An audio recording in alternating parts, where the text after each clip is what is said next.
Hello friends, welcome to my channel student zone. आज का जो टॉपिक है नेशनलिज्म इन इंडिया का एक टॉपिक है स्वराज इन प्लांटेशन। ये बहुत ही इंपॉर्टेंट वीवीआई टॉपिक है, एकदम वेरी वेरी इंपॉर्टेंट टॉपिक है, रट के जाइएगा पॉइंट। ये कुछ 3 पॉइंट है जो मैं आपको हिंदी में समझा दूंगा और इसका प्लीज स्क्रीनशॉट ले लें, क्लियर होगा नोट्स के लिए। अब देखते हैं हमारा पहला point. Under the inland immigration act of 1859, inland immigration act कब हुआ था? 1859 में। Important question. Plantation worker they are not allowed to leave the tea garden. जितने भी प्लांटेशन वर्कर थे वहां पे असम में, उनको एक गार्डन है टी गार्डन, उनको अलाउ नहीं था, उनको ये परमिशन नहीं था कि वो टी गार्डन छोड़ के बाहर जाए और अंदर आए, unless they were permitted to do so. जब तक उनको परमिशन ना मिले ब्रिटिश के द्वारा कि आप छोड़ के जा सकते हैं टी गार्डन, आ सकते हैं, तब तक आप नहीं कर सकते। And in fact they were really given such permission, they were really given such permission. बहुत कम चांस मिल रहता है, बहुत कम मिलता है चांस कि तुम बाहर जा सकते हो। अब सेकंड पॉइंट क्या है? For plantation worker in Assam, freedom defined to right to move freely in and out of the garden। जो प्लांटेशन वर्कर थे असम में, जैसा कि इनलैंड इमिग्रेशन एक्ट ऑफ 1859 कहता है कि कोई भी प्लांटेशन वर्कर को टी गार्डन छोड़ के नहीं जाना है, तो प्लांटेशन वर्कर के लिए फ्रीडम क्या होगा कि वो मूव फ्रीली मूव कर सकते हैं बिना कोई टेंशन के, in and out of the tea garden. बाहर भी जा सकते, आ भी जा सकते, लेकिन इनलैंड इमिग्रेशन एक्ट ऑफ 1859 ये हक नहीं देता है प्लांटेशन वर्कर को। व्हेन दे न्यू ऑफ तीसरा topic, when they knew of the non cooperation movement.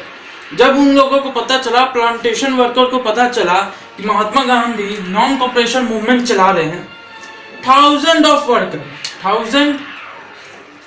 Of workers defined authorities, thousand of worker छोड़ के, प्लांटेशन गार्डन छोड़ के, टी गार्डन छोड़ के, हजारों के हजारों क्या किए? Left the plantation and headed to home, घर के तरफ चल दिए।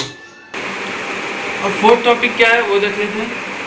They had a faith that Gandhi Raj was coming. उन लोग को विश्वास था कि गांधी राज आ रहा है, गांधी जी का राज आ रहा है, वाज कमिंग।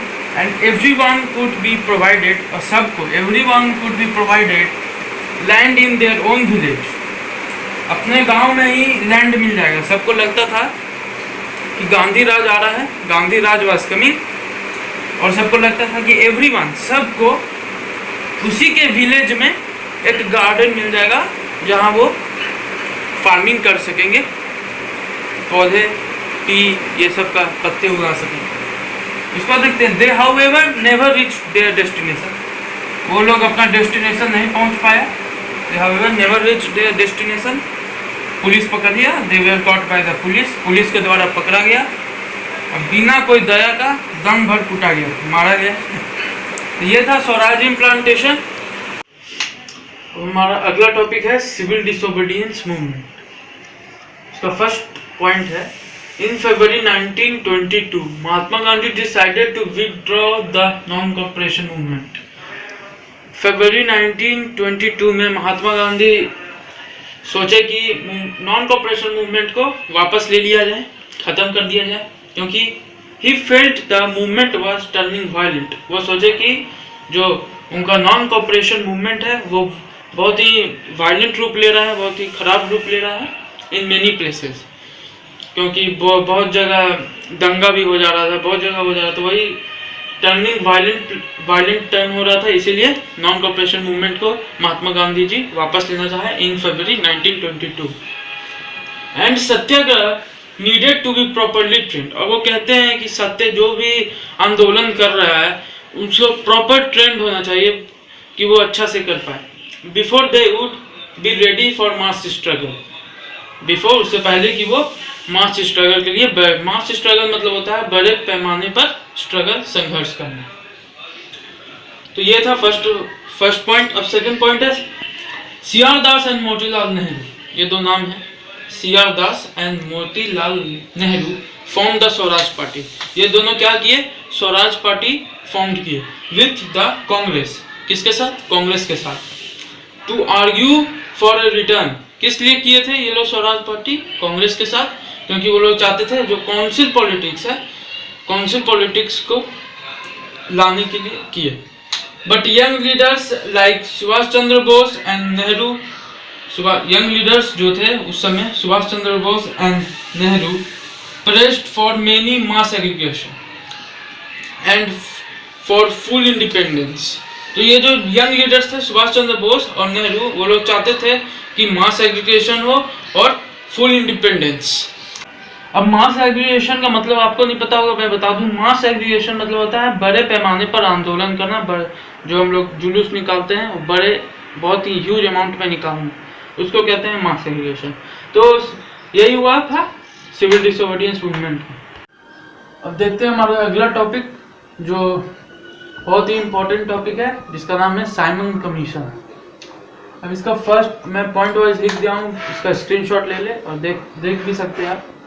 तो पहला पॉइंट है the Simon commission was a group of 7 MP। जो साइमन कमीशन आया था इंडिया में, वो 7 MPs का ग्रुप था फ्रॉम ब्रिटेन की तरफ से आया था। Who was sent to India, जो इंडिया भेजा गया था इन 1928।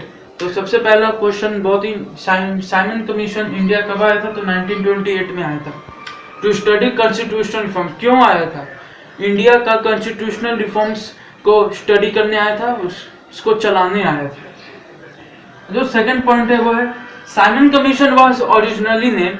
साइमन कमीशन को एक और नाम दिया गया, originally name the Indian statutory commission. Indian statutory commission दूसरा नाम है साइमन कमीशन का, और इसको it came to known as Simon commission. Why was Simon commission boycotted? Simon commission को इंडियन मेंबर्स, इंडियन पीपल्स क्यों बॉयकॉट किया, क्यों हटाया? तो the Congress party decided to boycott. जो कांग्रेस पार्टी था वो डिसाइड किया कि मैं साइमन कमीशन को बॉयकॉट कर दूं।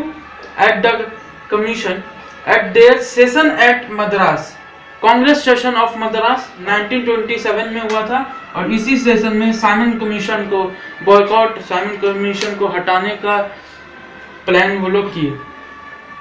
और सेकंड पॉइंट है the problem was that the commission did not include a single Indian member. अब यहाँ प्रॉब्लम क्या था, इसके वजह से ये लोग शुरू किया कि जो साइमन कमीशन था जिसमें 7 MPs थे, ये 7 MPs जो थे उसमें से एक भी इंडियन मेंबर नहीं था, सब ब्रिटिश भरा हुआ था। तो भाई देश मेरा और चलाएंगे वो लोग, तो बर्दाश्त नहीं हुआ ये लोग से और बॉयकॉट करना शुरू कर दिया।